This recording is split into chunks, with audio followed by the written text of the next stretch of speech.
ரத்த கொதிப்பு வியாதிக்கு மருந்தே இல்லை 25 ஆண்டுகளுக்கு முன்னால் வரை. அண்மையிலே மகரிஷி யோகி அவர்கள் கார்டியோகிராஃப் போட்டு டாக்டர்கள் கூட ஒப்புக்கொள்ளக்கூடிய அளவிலே ஒரு புத்தகம் எழுதியிருக்கிறார். அதிலே அவர் என்ன குறிப்பிடுகிறார் என்றால், ஏதாவது ஒரு பொருளை 20 நிமிஷ நேரம் அப்படியே வேறு சிந்தனை இல்லாமல், சவனம் இல்லாமல், சலனம் இல்லாமல் நீ சிந்தித்துக் கொண்டே இருந்தால் உன்னுடைய ரத்த கொதிப்பு இறங்கும், ஏறுகிற கொதிப்பு இறங்கும் என்று அவர் குறிப்பிட்டிருக்கிறார். இதற்கு ஏதாவது ஆதாரம் உண்டா என்று கேட்கிறீர்களா? நானே ஆதாரம். அந்த 20 நிமிஷமும் நீ ஆண்டவனைத்தான் நினைக்க வேண்டும் என்று நினைப்பதில்லை. உன் புத்தி குரங்கை நினைக்குமானால் அதை நினைக்கலாம், வேறு புத்தகத்தை நினைக்குமானால் அதை நினைக்கலாம். ஏதாவது ஒன்றைத்தான் அந்த 20 நிமிஷம் நினைக்க வேண்டும். அந்த ஒன்றையே பற்றி ஒன்றையே தொடர்ந்தால் அந்த 20 நிமிஷத்திற்குள் ரத்த கொதிப்பு இறங்கி விடுகிறது. அதனாலேதான் அந்த ஒன்று ஆண்டவனாக இருந்தால் கொதிப்பும் இறங்கும், கடைசி காலத்திற்கு புண்ணியமும் கிடைக்குமே என்று இந்துக்கள் தியானத்திலே அமர்கிறார்கள். தியானம் என்பதனுடைய நோக்கமே அதுதான். தியானம் செய்வதன் மூலமாக விதியை வென்று விடலாமா? விதி விதி என்று இந்துக்கள் சொல்கிறார்களே, அந்த விதியை தியானம் வென்று விடுமா என்றால், விதியை தியானம் வெல்லுகிறதோ இல்லையோ ஒரு கட்டுப்பாட்டுக்குள் கொண்டு வந்து நிறுத்துகிறது. அந்த விதியை ஏற்றுக்கொள்ளக்கூடிய பக்குவத்தை உனக்கு தந்து விடுகிறது. எல்லாமே உனக்கு விதிக்கப்பட்ட விதிதான். உனக்கு விதிக்கப்பட்ட வாழ்க்கையே விதி என்று இந்து மதம் கூறுகிறது. உனது வாழ்க்கை எந்த சாலையில் போனாலும் அது இறைவன் விதித்ததே. நானோ நீயோ கர்ப்பப்பையில் இருக்கும் போது நாம் போகிற பாதைகளும் சாகப் போகிற இடமும் நேரமும் நம் மண்டை ஓட்டுக்குள் திணிக்கப்படுகின்றன. நாம் எங்கே போனாலும் எப்படி வாழ்ந்தாலும் அது இறைவன் விதித்ததே. மனதின் சிந்தனை போக்கு எப்படி வேண்டுமானாலும் போகலாம், ஆனால் அது நடப்பதும் நடக்காததும் நம் விதிக்கோடுகளில் அடங்கி இருக்கிறது. ஊழிற் பெருவலி யாவுள மற்றொன்று சூழினும் தான் முந்துரும் என்றான் வள்ளுவன். ஊழ் என்பது பூர்வ ஜென்மத்தையும் விதியையும் குறிக்கும். பூர்வ ஜென்மத்தின் எதிரொலியைக் கொண்டே அந்த ஜென்மத்தின் விதி நிர்ணயிக்கப்படுகிறது. அதனை ஊழ்வினை உறுத்து வந்தூட்டும் என்றான் இளங்கோ. போன ஜென்மத்தில் உன் விதி பாவம் செய்யும்படி விதிக்கப்பட்டிருந்தால் அதற்கான பரிகாரம் இந்த ஜென்மத்தில் எழுதப்படுகிறது. ஆகவே விதியின் கோடுகள் தான் நம்மை ஆட்சி செய்கின்றன என்பது இந்துக்களின் அசைக்க முடியாத நம்பிக்கை.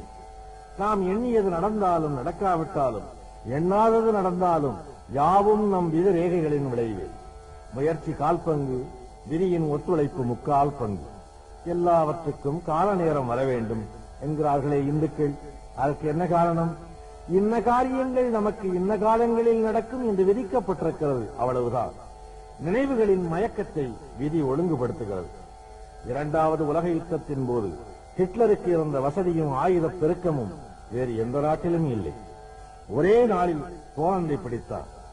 வெறும் மிரட்டலிலேயே செக்கோஸ்லோவேக்கியாவை பிடித்தார். குண்டு போடாமலேயே பிரான்சை பிடித்தார். அவன் விரும்பியிருந்தால் ஐரோப்பாவையும் 6 நாட்களிலேயே பிடித்திருக்கலாம். வெறும் வாய்வேட்டுக்களையே விட்டுக் கொண்டிருந்த எதிரிகளை அவன் கனடாவுக்கு துரத்தி அடித்திருக்கலாம். அகில ஐரோப்பாவையும் பிடித்துவிட்டால் உலகத்தில் ஐரோப்பிய நாடுகளுக்கு காலனிகளாக இருந்த ஆசிய, ஆப்பிரிக்க, அரேபிய நாடுகள் அத்தனையும் குண்டு போடாமலேயே அவன் கைக்கு வந்திருக்கும். அமெரிக்கா, சோவியத் யூனியன் இரண்டையும் தவிர மீதி உலகம் அவன் கைக்குள் விழுந்திருக்கும்.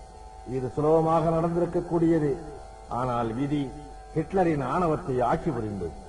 பிரிட்டனை கோழிக்குஞ்சு என்றவன் கேலி செய்துவிட்டு யானையை சாப்பிட்டால்தான் என் பசி அடங்கும் என்று சோவியத் யூனியனுக்குள் நுழைந்தான். அவனது சவக்குழி அங்கேதான் தோண்டப்படுகிறது என்று விதி சிரித்தது. சோவியத் யூனியனின் பருவ காலத்தில் அவன் சிக்கி சிக்கி இழுபட அமெரிக்காவும் பிரிட்டனும் தங்களை தயார் செய்து கொண்டு விட்டனர். எச்சரிக்கையாக இருந்திருந்தால் உலகத்தையே ஆண்டிருக்கக்கூடிய ஹிட்லர் தன் பிணத்தை கூட பிறர் பார்க்க முடியாதபடி இறந்து போனான். உலக வரலாறுகளை கூர்ந்து கவனியுங்கள். விதியை மரியால் வெல்லலாம் என்று சில பேர் பேசுவது உண்டு. வெல்லலாம். அப்படி நீ வென்றுவிட்டால் நீ வெல்லுவாய் என்பதே ஒரு விதியாக இருந்திருக்கும். அதுதான் முடிவே தவிர அந்த விதியிலே இல்லாத ஒன்று உன் மதியிலே தோன்றியதாக அர்த்தமல்ல. ஒன்று சொல்வேன், யாரையும் எவரையும் எந்த வீட்டையும் எந்த நாட்டையும் சாட்டையில்லா பம்பரம் போல் ஆட்டி வைக்கிறான் இறைவன். இறைவன் என்று ஒருவன் உண்டா இல்லையா என்ற விவாதத்திற்கு வருவதற்கு முன்னால் ஒரு விஷயத்தை உங்களுக்கு நினைவுபடுத்த விரும்புவேன். தெற்கே ஒரு பகுதியில் மழையே இல்லாமல் பூமி காய்ந்து போய் கிடக்கிறது. வடக்கே ஒரு பகுதியில் மழையினாலே வெள்ளக்காடுகள் பெருகி கிராமங்களை அழிக்கிறது. அந்த தண்ணீர் இங்கே வந்தால் இந்த கிராமம் பிழைக்கும். அந்த தண்ணீர் இங்கே வரவில்லையே ஏன்? பருவத்தாலே ஆண்டவன் 2 பிரிவுகளை உருவாக்குகிறார். மழை இல்லையே என்று எண்ணுகிறவன் அவனை நினைக்க வேண்டும். ஐயோ இவ்வளவு மழையா என்று எண்ணுகிறவனும் அவனை நினைக்க வேண்டும். தண்ணீர் இல்லை, குடிக்க தண்ணீர் இல்லை என்று ஏங்குகிறோம். கடற்கரையில் வாழுகின்ற மக்களும் ஏங்குகிறோம். கடலிலே நிறைய தண்ணீர் இருக்கிறது. கடல் நீரையே குடிநீராக்கி இருக்கலாம் அல்லவா? கடல் நீரே குடிநீராய் கடவுள் படைத்திருந்தால் அடிநீரை தேடி எந்த அரசாங்கம் செலவு செய்யும்? கடலிலே தண்ணீரும் இருக்க வேண்டும், அது குடிக்க முடியாமல் உப்பாகவும் இருக்க வேண்டும். மனிதன் அதை பார்த்துக் கொண்டே தண்ணீர் தண்ணீர் என்று இயங்க வேண்டும். தண்ணீர் இருக்கும் இடத்தை தேட வேண்டும், பூமியை தோண்ட வேண்டும், தோண்டி அந்த தண்ணீரை எடுக்க வேண்டும்.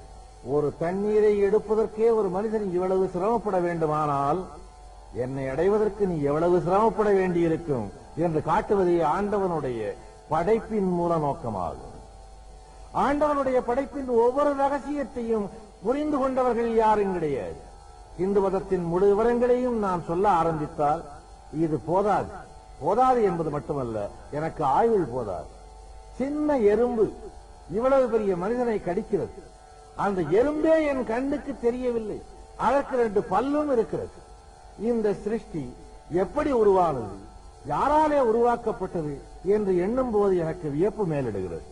வகை வகையான பூச்சிகள், இவற்றை சிருஷ்டித்தவன் யார்? இதற்கு ஒரு மூலம் இருக்க வேண்டும் அல்லவா? இந்த பூச்சியை உண்டாக்கியது முட்டை, அந்த முட்டையை உண்டாக்கியது இன்னொரு பூச்சி என்று பேசிக்கொண்டே போனால் அந்த முதல் பூச்சியை, அந்த முதல் மூலத்தை உண்டாக்கிய மூலம் எது? அதுதான் ஆதி மூலம் என்றான் இந்து. எல்லா மூலத்திற்கும் மூலமாக முளைத்தெழுந்த விதை அதுதான். அந்த விதையிலே இருந்து கிளைத்தெழுந்ததுதான் மற்றவை என்பதாலேதான் அவர் அதை குறிப்பிட்டார். இப்படி எல்லாமே ஆண்டவனுடைய இயக்கம்தான் என்று நம்புகிற இந்து விஞ்ஞானத்தை மறுத்தானா வெறுத்தானா? சொல்லப்போனால் விஞ்ஞானத்தின் அடித்தளமே இந்து மதம். மேகம் கடலுக்கு சென்று தண்ணீரை எடுத்து அதை பூமிக்கு கொண்டு வந்து மழையாக பொழிகிறது என்று நமக்கு சொல்லித் தந்தவர்கள் யார்? பள்ளியில் படிக்கும் மாணவனை கேட்டால் ஆங்கிலேயர்கள் கற்றுத்தந்த விஞ்ஞானம் என்றுதான் அவன் பதில் சொல்லுவான்.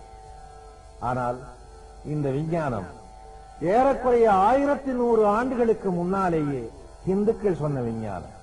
அதிலேயும் ஒரு பெண் பாவை சொன்ன விஞ்ஞானம். மேகம் கடலிலே இருந்து தண்ணீரை எடுத்துத்தான் மழையாக பொழிகிறது என்பதை விஞ்ஞான கருவிகள் ஏதும் இல்லாத காலத்திலேயே எடுத்து காட்டியவர் கோதை நாச்சியார் என்கின்ற ஆண்டாள்.